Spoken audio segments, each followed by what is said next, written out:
Di ba gahapon niingon ko sa imo say nga mahurot ka ni nga grabe man gyud kaigang pero na-prove nato nga lami gyud ang puspas noon. Happy ang tanan kay wala nagmahay kay ang tanan nakakaon gyud.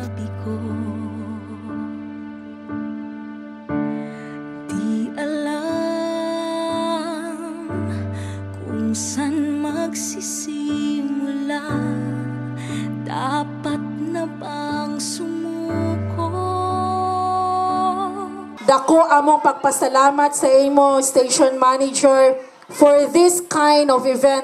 Natanan bata gyud ang makater, di lang pinili, included po ang mga magtutudlo. Kami kauban ang among school head og tanan magtutudlo og mga ginikanan diri sa Paria Integrated School. We are so thankful and grateful to 96.7 Brigada News FM Butuan.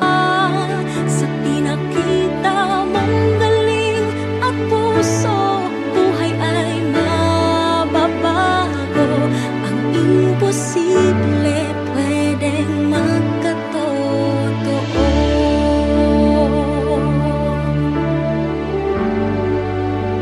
Ang school-based feeding program natin is a selected kind of feeding. Ang DepEd, ako kayo siya nga bureaucracy ug daghan na kinahanglan sa mga resources.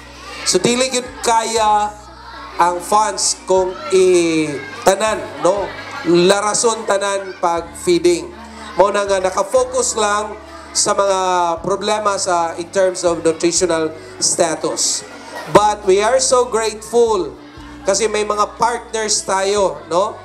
Partners coming from a private organization like Brigada News FM Butuan, who is very much willing, no, mga kabataan, nga dili pwede pilion, kundi kitang tanan, kamong tanan, di lang kamo, apil pa si teacher, makatilaw sa kalami, sa giluto nga puspas para kanatong tanan.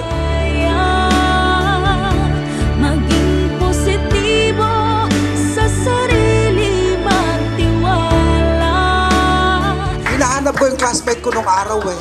Yung walang tsinelas. Sino dito walang tsinelas? Wala akong classmate. Sa totoo lang, grade 1 hanggang grade 4, wala akong tsinelas. Ganon kami kapobre. Sana andito si Madam Principal, 96.7 Sir Carlo, si Sir magbigay sa amin. Gutom. I'm so emotional pag natin sa ganitong mahirap. I know that. Makinig kayo sa mga teachers. Someday, maging kayo dito. Maniwala kayo sa sarili nyo. Believe in yourself. Alam ko, mahirap ako dati. Please lang, pag nagturo sila, wala kang excuse. Kailan kayo matuto? Kung hindi ako nakinig sa teacher ko, wala ako ngayon dito. So think about it, how poor, how fortunate you are na nandito sila, ma'am, dito, si Sir Carlos, si Sir Ray. Give them hands. Let's go. Gusto ko nang umiyak, huwag na. Tama na. Thank you very much.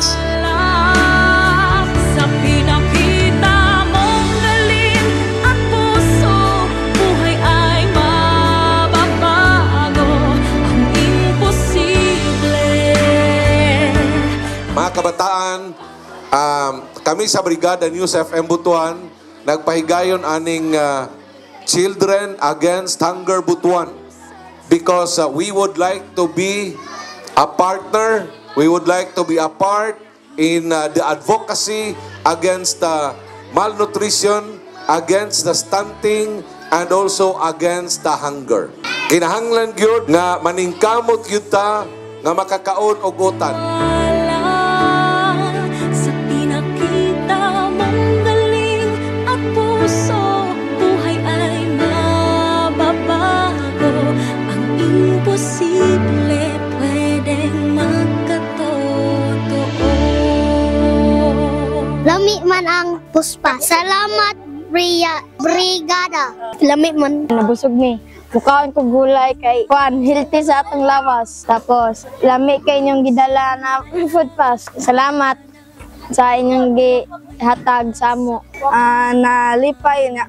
Lipay buko sa uban bata kay nakakaon. Okay, lami man ya. kuan sa lawas. Nindot. Tana na pa may matabang na lain tao. Salamat sa brigada niya sa kay. Di pa kaon ninyo ang tanan bata og nalipay po kay mabusog ang mga bata sa pareha integrated school og masalamat po ma'am na nami siya pagkatimpla. Thank you kayo ma'am sa inyong paghatag og feeding sa mga bata. Sa mga bata gid siya angay kay dili man mailhan nimo siya nga naigulay.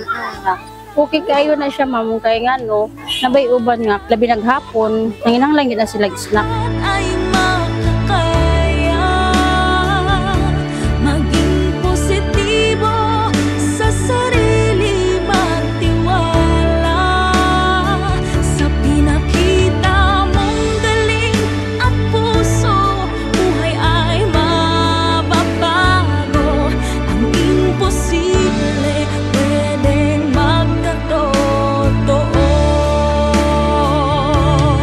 Ako na-observe sir nga, nuod gid imong giingon sir nga mahurot ang puspas nga with gulay. So far no kakumuyo magutag puspas sir no in reality. Ang mga bata di kaayo ma-appreciate gid anang lugaw. Pero mora grabe gid ang kanang makita nato no nga ang sekreto sa kalami sa puspas kay wa man ginabilin, no hurot gyud nakita nato nga ang mga bata no grabe sila ka happy kay first time nilang naka-experience no nga ingani nga in spite sa kaigang. Gusto sila magbalik-balik sa inyo. Nagpasalamat, yung pag-ayos sa inyo hang advocacy nga magpakaon sa mga bata. Nga walay pili. So, gabi ni siya ka-nice nga program sa nga ma-feel na to nga walay discrimination, walay gipili, matambok o maniwang, dili sila nabilong sa mga severely wisted, but ilag yung na-enjoy ilang, na-feel ang presensya ganit sa pagtinabangay, no? So wala gid imposible labi na kung natay partnership ug happy mi kaayo nga karon nakita na mo ang inyong station brigada nga mahimo pod na mong partner pohon.